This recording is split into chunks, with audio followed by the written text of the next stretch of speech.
एक 20 साल का भांजा 35 साल की मामी के साथ दिन के दोपहर में ही एकसठ बासठ कर रहा था। तभी अचानक एक ऐसा कांड हो गया जिसे सुनने के बाद हर कोई अचंभित रह गया। नमस्कार दोस्तों, एएसएन क्राइम अफेयर चैनल में आप सभी प्यारे दोस्तों का स्वागत है।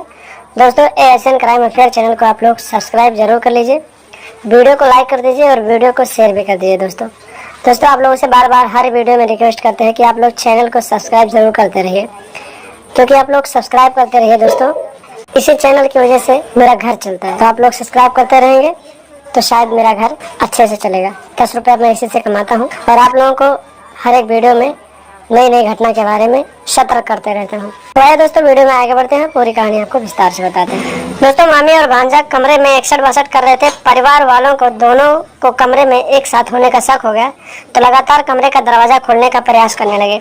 जब घर के किसी सदस्य ने खिड़की के दरवाजे से अंदर देखा तो वहाँ का नजारा देखकर उसके पैरों तले जमीन खिसक गई। उसने देखा कि 20 साल का भांजा अपने 35 साल की मामी के साथ कमरे में एकसठ बासठ वाला गेम खेल रहा था। परिवार के सभी सदस्य बारी बारी खिड़की के रास्ते से देख रहे थे, लेकिन जब तक मामी और भांजा दोनों अपने अपने कपड़े पहनकर तैयार हो चुके थे। दोस्तों, चढ़ती जवानी और हवस की ये कहानी आपको विस्तार से बताऊंगा, बस आप लोग वीडियो में अंत तक जरूर बने रहिएगा।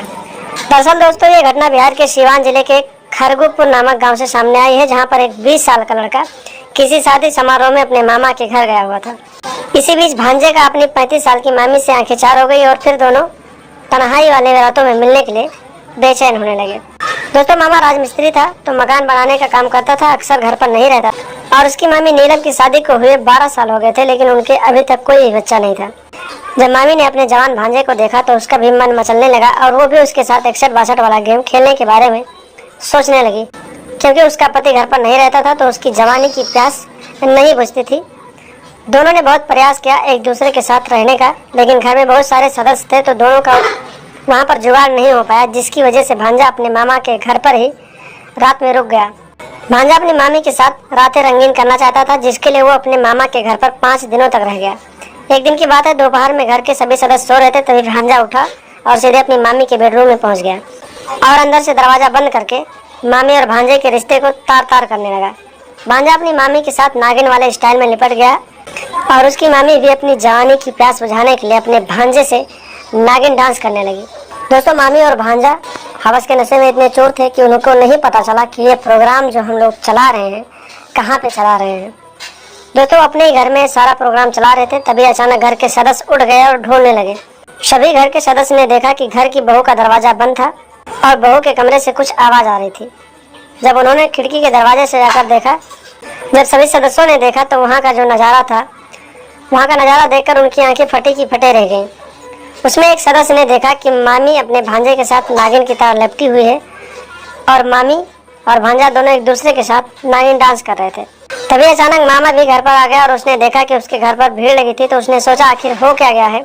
जब परिवार के सभी सदस्य मामी और भांजे को धमकी देने लगे कि तुम दरवाजा नहीं खोलोगे तो मैं दरवाजा तोड़ दिया जाएगा, तब डर के मारे मामी ने दरवाजा खोला और जैसे ही दरवाजा खोला उसके घर वाले उसे मारने के लिए दौड़े, लेकिन उसके पति ने सबको रोक दिया और फिर बोला कि तुम भांजे से प्यार करती हो।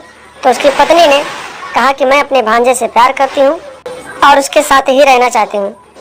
तभी मामा ने सिंदूर मंगवाया और फिर भांजे से बोला कि तुम अपनी मामी के मांग में सिंदूर भर दो। मामा ने मामी और भांजे की शादी करवा दी और फिर उनको उनके घर भेज दिया। तो दोस्तों, आप लोग भी बताएं कि मामा ने इन दोनों की शादी करवा कर सही किया या गलत किया, या दोनों को कुछ और सजा मिलनी चाहिए थी। दोस्तों, समाज में आए दिन ऐसे घटनाएं घट रहे हैं। इस घटनाओं से सावधान रखने के लिए और सतर्क रखने के लिए मैं ये वीडियो आप लोगों के बीच बनाकर देता हूँ, ताकि आप लोग ऐसी आपराधिक मानसिकता अपने दिमाग में न लाएं, जिसकी वजह से आपको समाज में बदनामी झेलनी पड़े और आपको रुसवा होना पड़े और आपकी इन आदतों की वजह से आपको जेल जाना पड़े। तो दोस्तों, सतर्क रहें, सावधान रहें, ऐसे आपराधिक मानसिकता अपने दिमाग में न लाएं और ऐसी घटनाओं के बारे में जानने और सुनने के लिए हमारे चैनल के साथ बने रहें और लगातार हमारे साथ बने रहें और देखते रहें एएसएन क्राइम अफेयर।